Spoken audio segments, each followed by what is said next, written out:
thematically what the game is about, is fear, and as Batman instills fear in his enemies, he can beat them. His ability to beat up the guys is affected by how scared the guys are of him before he enters the scene. Oh, okay, so all about intimidation. You know what I want. The more he's intimidated, the less Batman has to do. I like that, yeah. If you know Christian Bale's work, and what's so great about him is he's just a spectacular actor. By the same token, he's got a big presence. So, tell me about the rabbits. Can you be more threatening? Tell me about the rabbits. You want Bruce Wayne as Bruce Wayne, and you want Bruce Wayne as Batman to also have a big presence.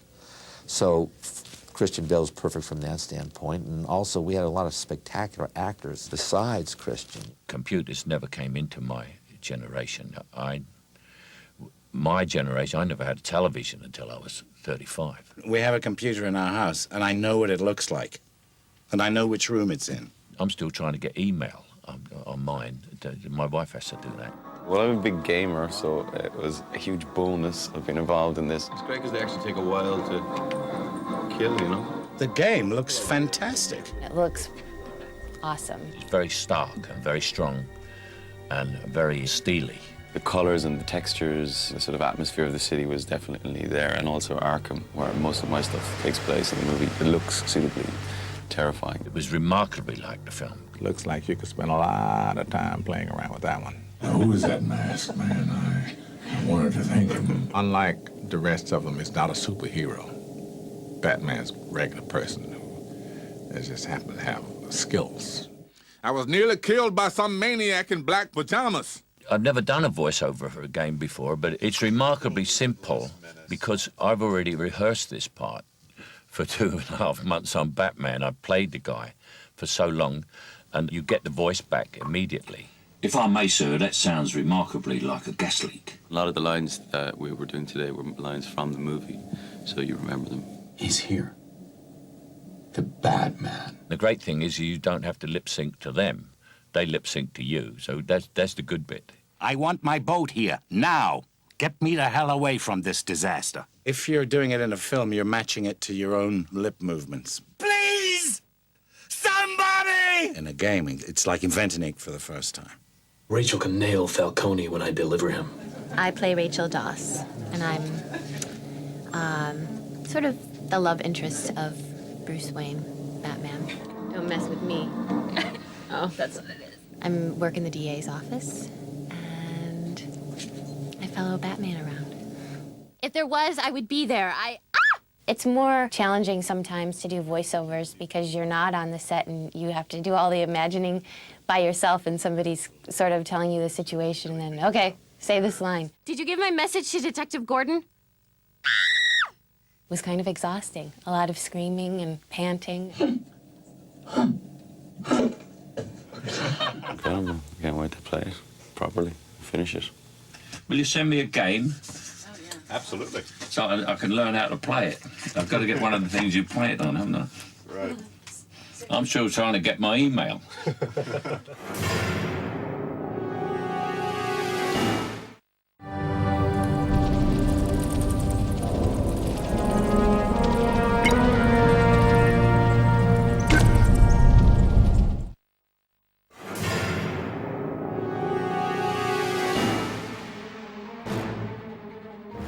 The role of DC in a project like this is to connect the video game team with their creative imagination, with the movie team, and with the rich history of the character. My interaction with the game designers has been a great collaboration. We've spent many hours with them coming to visit us to talk about what the film is and what the game will be. I think one of the key things that we were able to supply the game creators was access to every department head. Hello, how are you? Good to see you. You too. The game designers spent a long time on set with Wally Pfister, our DP, and with Nathan Crowley, our production designer. They were able to see the designs, they were able to see the progress to production. Gosh, that is brilliant. It's good, isn't it? That is just brilliant, isn't it? So we couldn't have done that without the stuff that you gave us. exactly They build it off of those things. And it does look similar to what we've been It really does. Yeah. No, it really does. Well, that's good. The game recreates the look of the film very, very well. When it dealt with the backgrounds and the locations, the set design, and worked with Nathan Crawley. I'm responsible for the entire look of the film, from sets to choosing locations with the director, to designing the Batmobile, all the design elements. The mood of the game seems to reflect what we're doing on the movie itself. The lighting of the interior environments and the sky and the look of the sets. The folks were very respectful to the color palette as well, which makes a big difference to us as filmmakers. We wanted to make sure that the two worked hand in hand, and that experience has worked well. The game is getting closer and closer to what we've designed. I'm amazed at how much the technology allows the video game to capture as rich a feeling as film does. I was amazed when I first saw bits of the game and how incredible the animation is and the movement of the Batman character. And it seems that that's been very respectful to what Paul Jennings has done in the fights he's designed in this film. The game designers spent a long time talking to our stunt coordinator, Paul Jennings, in an attempt to sort of mirror the Batman's fighting style. In terms of the actual combat and the fighting moves and the finishing moves that Batman uses in the game, they're very similar to what we use in the film. The difference is that in order for Batman to cover distances in the game between characters he's fighting, we've got more gymnastic elements and more kicking movement in order for him to be able to reach his opponents quickly. When Batman's in a situation, if he can headbutt someone, that's what he'll do. No, I'm a hell of a lot worse. If he can elbow someone, that's what he'll do. He'll nail the guy. Almost every element of the game is drawn from the film, so we're really happy that the game looks as much like the film as it possibly could. You know, I think it's a really enjoyable game, and I can't wait to play it from beginning to end.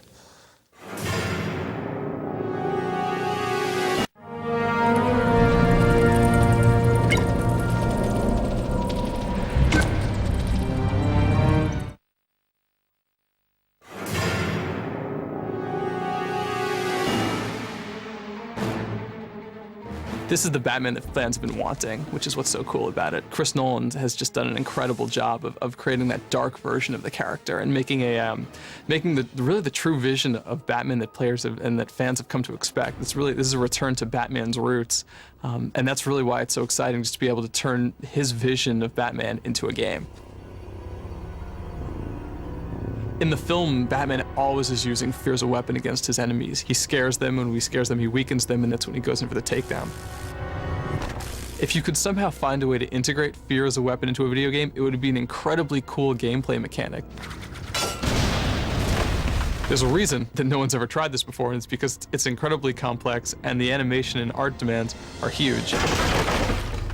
Holy crap, what the hell was that? If you scare someone, it's all about the reaction shot. It's all about seeing them get scared. So the animation team did just an incredible job of building out some great facial animation and real character reaction shots when guys get scared. My name's Rob Letts, and I'm the executive producer on Batman Begins at Electronic Arts. It's my job on the project to really coordinate all of the different teams to make sure everybody's coming together. Each day is completely different. One day I could be sitting in with the lead producer and the team and working on some animations, and then the next day I could be working with our partners at Warner Brothers to make sure that we're getting all of the elements from the filmmakers, movie clips, voiceovers from the major principal talent from the movie, and any kind of special effects sequences that we see, and we can kind of tie in with the game. One of the things that he does in the film is he uses this gadget called the high-frequency transponder, which is basically a sonic device which he then attaches to an enemy, which calls the bats onto that enemy. So in the game, you're able to do this as well.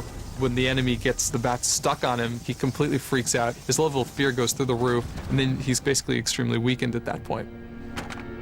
When we look at gadgets for a video game, we really try and come up with gadgets that can be used system-wide and not just gadgets that are going to be one-off. We look for stuff that we can really build out throughout the whole game. I've put a data tap on the system. Like a machine hack tool that Batman can use to hack into machinery and then use that machinery for his advantage. The security cameras could come in handy. For all their CG shots in the film, they've been actually making LiDAR scans of things like the Batmobile, some of their sets. Once we get those scans in from the filmmakers, then we can actually use those to more closely match the sets that were built for the film. Ultimately, it's just going to make it more rewarding for the players, and when they see certain scenes in the movie, they'll be say, oh, okay, or they see a certain scene in the game, they'll make the connection, which is really cool. I'm a kind of massive Batman fan, a complete Batman geek, and have been for many years. And I'm also like a really, really big fan of racing games. So for me, personally, the opportunity to kind of race the Batmobile through Gotham City at high speed at 150 miles an hour is just a dream come true.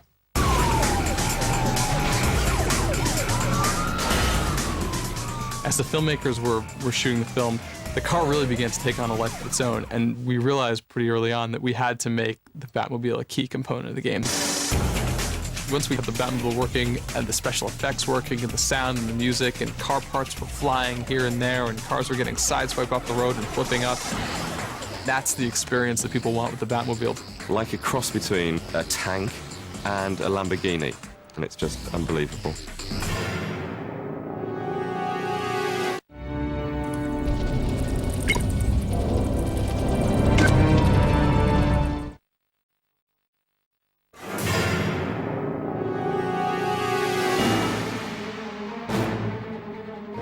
I came to realize that I had been put in charge not of a fictional character, but of postmodern folklore. The character had to evolve and had to stay contemporary, yet stay true to his roots, to that essence that made the character popular back in 1939. I found the Batman! The dominant emotion that I'm writing for in the Batman game is fear. It's kind of one of the larger themes in the movie. I feel like most video games are this combination of fear and rage. And what we're sort of doing with Batman is he's actually the one who's frightening all of the other characters in the game. So I had a number of very pleasant afternoons going over JT's scripts with him, talking about the characters, talking about the interpretations, talking about the mechanics of video games. The game script is an expansion on the film script in a lot of ways of basically trying to turn plot points that were originally carried by dialogue into action. But the major beats of the movie are the same as the major beats of the game. I've been away from video games for a decade. It's a long way from Super Mario. It's like looking at a movie. Arkham Asylum, for example. I don't think we ever quite managed to get it that right in the comic books. My favorite part of working on the game was probably directing the voice actors, because we got so much of the cast from the movie. So I mean, just working with like Michael Caine and Christian Bale and Katie Holmes and all of these people, they would come into the session, and I felt like professional and fine, and like we could like start the session. You're the one, so this is after you taser the killer. Basically the killer turns around to fight Batman, and you pull out the taser and shock him from behind. Mm. And then by like the end of it, I just, that's awesome. And then the last thing, it's like completely became a geek through the course of the sessions. No, please. Don't let him hurt me. Michael Caine has such a distinctive approach to Alfred that I think is probably one of the stronger and more believable Alfreds. Like the things that he found in the Alfred character, I was really amazed with. He does think he's quite comical, so he laughs at his own little funny bits. Oh, yeah? Like there'll be no one left conscious for the past phase.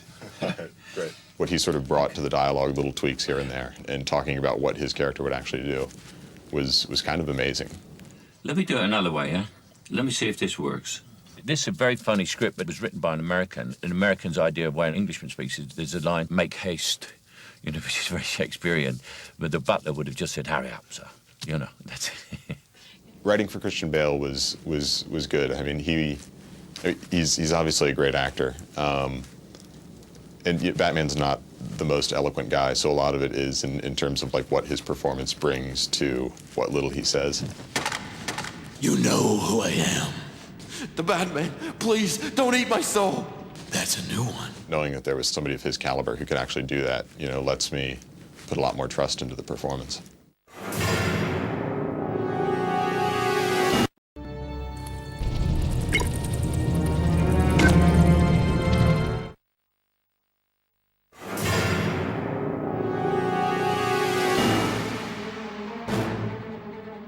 One of the biggest challenges we had with Batman as a game was it wasn't enough to create a beautifully polished, fun game that follows the movie. We had to do something that players wanted to pick up the joystick and the controller over and over again. The look and the feel of the game is going to be more realistic, more gritty, and I think it would be most appealing of all the Batman's films and games that have come before. My role is to facilitate the relationship between the filmmakers and the game's creators and make sure the game's creators have access to all the film assets that they need. At the beginning of the production, we spent a lot of time showing the game to the filmmakers. We sat down with them and we got their vision of how the film was going to be so that we could translate it into the game. And throughout production, we've shown them the game as it's been created. The biggest contribution that they provide for us, that's the most valuable, is getting their take on the direction that they're going with the film. Because we want to make sure that we establish consistency, and we want to make sure that Batman Begins game continues to further that experience. We couldn't have made the game the way that we have without their help, because they just gave us total access to the sets, to every aspect of the production that we could ever imagine.